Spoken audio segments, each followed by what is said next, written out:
What's going on, everyone? Mel here, and I am back working on this journal.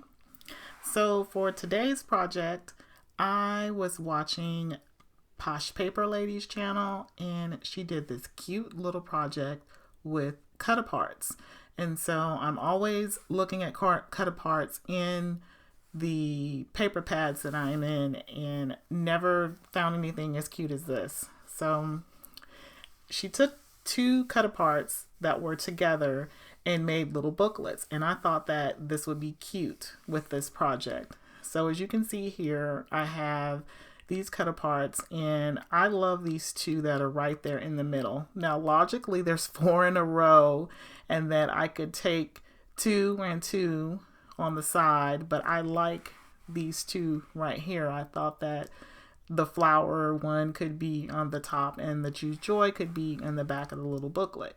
So I'm going to go ahead and cut these out because I want to tuck this right there in the front of that journal. As you can see in here, I have lots of little spaces for to tuck in things, and I have a lot of things to go ahead and fill it up with, but I don't want to put that inside the journal itself because it's pretty thick compared to some small papers, and I have a long way to go also. So I thought the pocket in front would be so cute, and just along with pens or highlighters or whatever I want to put in there, it would be nice to include that in there and have some writing in the front. So I thought that that would be unique along with the pens that I used. So what I'm going to do is go ahead and get that started and cut these away so I can work on getting the booklet made. So next thing I'm going to do is just cut out the two parts that I'm not going to use, and I can use them for something else. And then in the other paper pads that I used, I just did the same thing. Used two that were together. And what I'm going to do is go ahead and make a 3/8 of an inch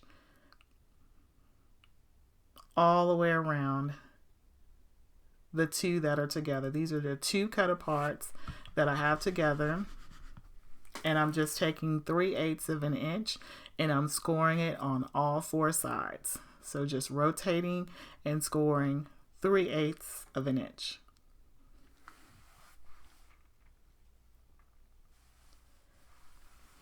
And so once I get that scored, then I'm going to take some chipboard.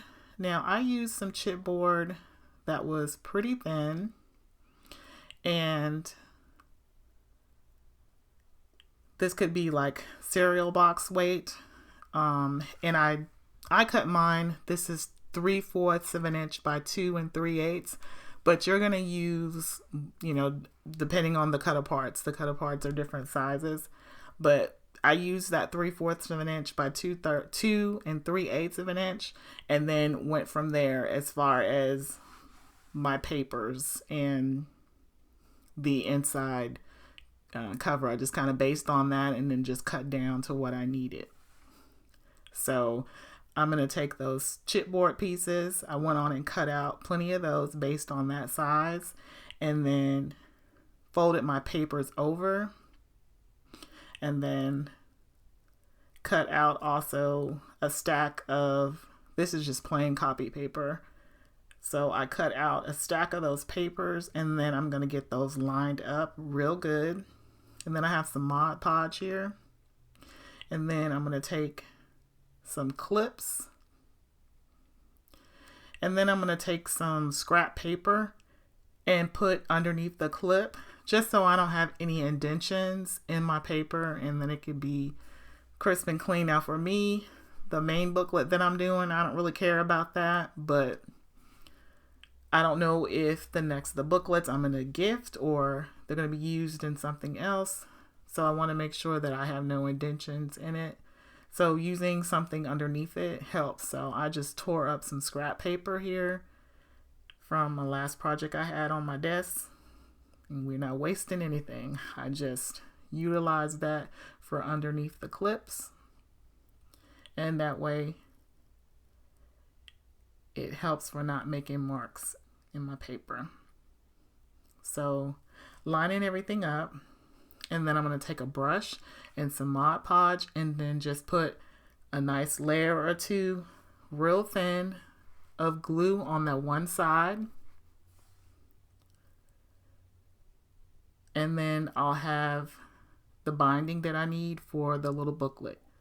And then the only thing else I did was, I don't have the measurements for that. I just lined up, straight took the book out, lined it up, and then cut out the inside cover to go in there. So the inside, I just lined it up there and then just made the inner fold of the booklet.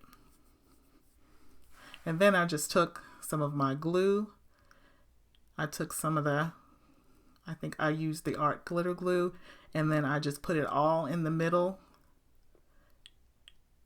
and then just stuck it down real good. I put a nice thick coating in the binding and then stuck the papers right down. And then I'm going to fold this all together. I'm going to use those scrap pieces of paper again to hold that tight. And then fold that all together. And then let it dry. So then I came back to it. All that was done in that same day. Just a little bit of drying time on the binding. But then this was left overnight. And as you can see, it turned out nice and flat. I put a nice little heavy piece on there.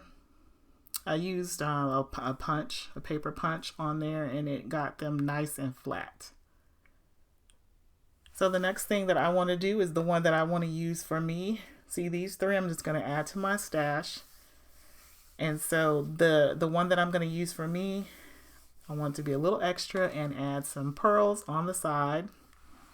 So I'm going to look for some pearls in my stash.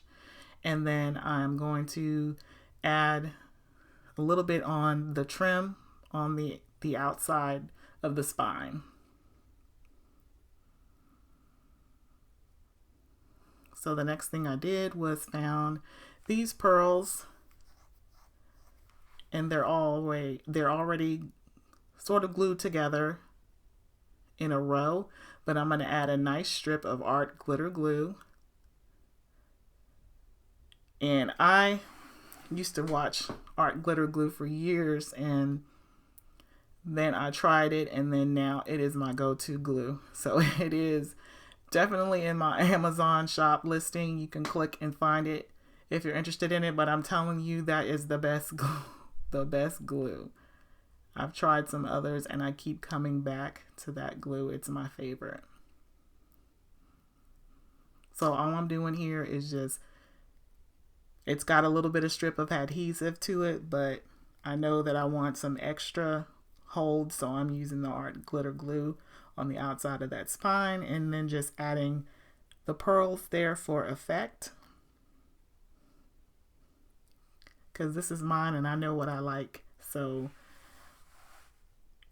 I'm loving that pearl.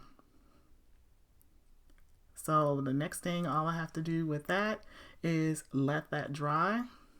And then as you can see, it's holding up as a nice little booklet. That mini project turned out too cute, and I'm going to add it into my journal. I hope you enjoyed this one. If you did, give me a thumbs up. And as always, see you later, Craftinistas.